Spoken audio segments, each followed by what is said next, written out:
જેતપરમાં થોડા સમયથી ખેડૂતો દ્વારા વિવિધ માંગણીઓ બાબતે ઉપવાસ કરવામાં આવી રહ્યું છે, જેના અનુસંધાને વિવિધ લેવલથી જે ખેડૂતો છે એમના સાથે વાત કરવામાં આવી હતી. તેના લેવલથી પણ વાત કરવામાં આવી હતી. સામાજિક આગેવાનો દ્વારા પણ વાત કરવામાં આવી હતી અને જે રજૂઆતો છે ખેડૂતોની એ બાબતે સરકારશ્રીમાં રજૂઆત કરવામાં આવી હતી. સરકારશ્રીએ ખૂબ જ પોઝિટિવ વલણ રાખીને આજે એ રજૂઆતો સંદર્ભે એક પત્ર મને કરવામાં આવ્યો છે. એ પત્રની વિગત હું આપ બધાના સાથે શેર કરું છું.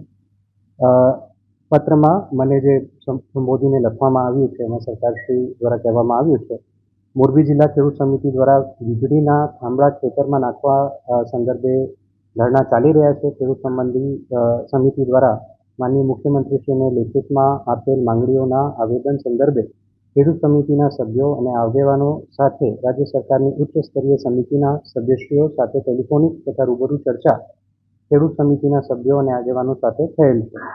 વહીવટી તંત્રના વડા તરીકે આપે પણ ખેડૂત સમિતિઓની વિનંતી કરેલ છે. ખેડૂતોના વિશાળ હિતમાં રાજ્ય સરકાર રાજસ્થાન સહિત અન્ય સરકારની તુલનામાં ખુલ્લા મનથી નિર્ણય કરવા માંગે છે.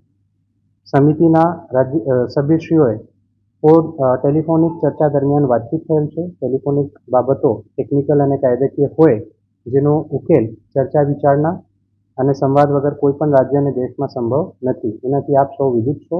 દેશમાં અને દુનિયામાં બનેલી ઘટનામાં પણ હમણાં આપણે જોયું છે કે સંવાદ અને ચર્ચા વગર ઉકેલ સંભવ નહોતા. રાજ્ય સરકાર પણ ચર્ચા સંવાદ કરીને માંગણીઓનું આખરી સ્વરૂપ આપવા માટે તૈયાર છે.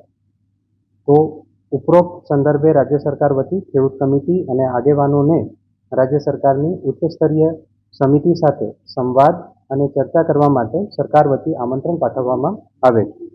રાજ્ય સરકાર ચોક્કસ માને છે કે ખેડૂતોના હિતમાં ચર્ચા અને સંવાદથી જ ખેડૂતોના હિતમાં નિર્ણય લઈ શકાય, જેનાથી જે ખેડૂતોના ખેતરમાં વીજ પોલ ઊભા થયા છે તે પોતે ગેરમાર્ગે ન દોરાય અને અસમંજસમાં ન રહે એ પણ આપણી સામૂહિક જવાબદારી છે અને રાજ્ય સરકાર એ વસ્તુને સ્વીકારે છે.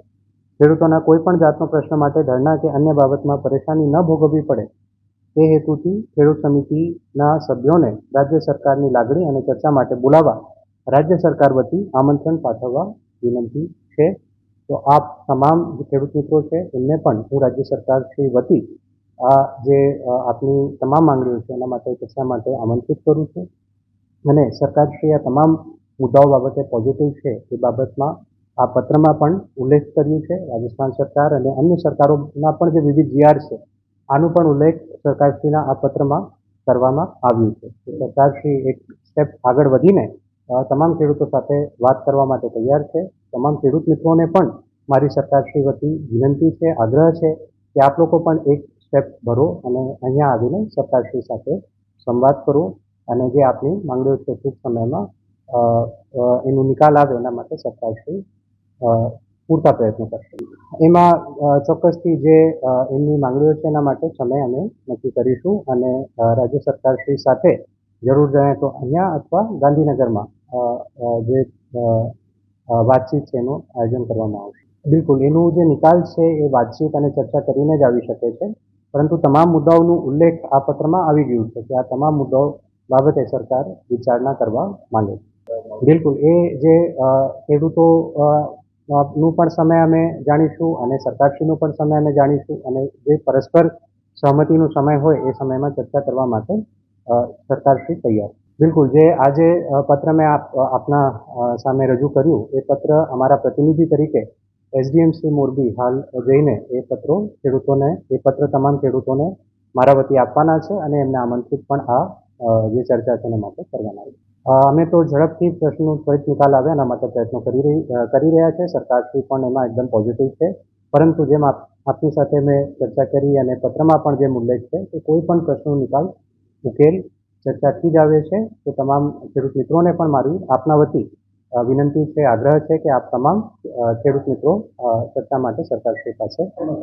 હા, જે મારી પાસે માહિતી છે એ પ્રમાણે જેતપર ગામમાં કામ ઓલરેડી બંધ થઈ ગયેલું છે. આજે એક સમાચાર અમે જોયું તો એ ત્યાં આઈ થિંક કોઈ ખાડો હતો જેમાં કોઈ અકસ્માતનો ભય હતો એ કારણે ત્યાં કામગીરી કરવામાં આવી હતી. હાલ પૂરતું જેતપુર ગામમાં એ બાબતનું કામ બંધ છે. હાલના સંજોગોમાં તો કામ બંધ છે એટલું હું કહી શકું છું, પરંતુ ત્વરિત ચર્ચા થાય, ત્વરિત નિકાલ થાય અને ફરીથી બિકોઝ આ તમામ કામો જે છે એ દેશના વિકાસ માટે, ગુજરાતના વિકાસ માટે છે, એ પણ આપણે બધાએ સમજવાની જરૂર છે અને એને અટકાવવું કોઈ એનું સોલ્યુશન નથી. જે ખેડૂતોના હિત છે એને સમજીને સરકારે એક પગલું ભર્યું છે. તમામ ખેડૂતો પણ આમાં અમારી સાથે આવે અને પ્રશ્નનો નિકાલ કરે એવી આ બધા વતી મારી ખેડૂત મિત્રોને પણ વિનંતી. જે પણ કંપની દ્વારા કાર્યવાહી કે વળતર કે તમામ વસ્તુઓ કરવામાં આવે છે, રાજ્ય સરકારશ્રીની સૂચનાઓ અને એના વિવિધ પરિપત્રો જીઆર પ્રમાણે કરવામાં આવે છે. તો જે પણ આ ચર્ચાના અંતે ફાઇનલ કરવામાં આવશે સૂચનો, એના આધારે કામ કરવા માટે કંપની પણ બંધાયેલી છે અને એ પ્રમાણે કામગીરી કરવામાં